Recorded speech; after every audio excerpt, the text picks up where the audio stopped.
નોકરીની લોભામણી જાહેરાતોથી બચવા પોલીસ દ્વારા અપીલ કરવામાં આવી છે। ફ્રોડથી બચવા લોકોને ગુજરાત પોલીસ દ્વારા અપીલ કરાઈ છે।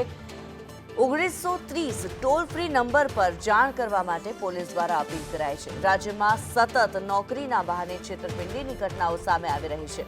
હિરેન રાવલ વધુ વિગતો જણાવી રહ્યા છે। હિરેન, જે પ્રમાણે રાજ્યની અંદર નોકરી આપવાના બહાને છેતરપિંડીની ઘટનાઓ સામે આવી રહી છે, લોભામણી જાહેરાતો આવતી જોવા મળે છે અને હવે ગુજરાત પોલીસે અપીલ કરી છે, શું માહિતી?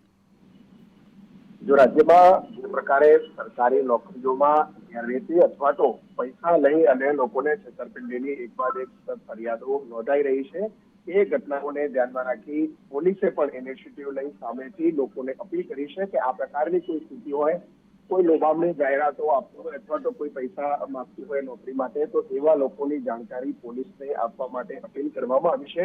ડીજીપી ગુજરાત એટલે કે ગુજરાત પોલીસના ટ્વિટર હેન્ડલ ઉપર આ અંગેની મૂકવામાં આવી છે, જેમાં સાયબર ક્રાઇમનો હેલ્પલાઇન નંબર છે 1930, એ નંબર ઉપર ફોન કરી આ અંગેની માહિતી આપવા માટે પોલીસે લોકોને અપીલ કરી છે।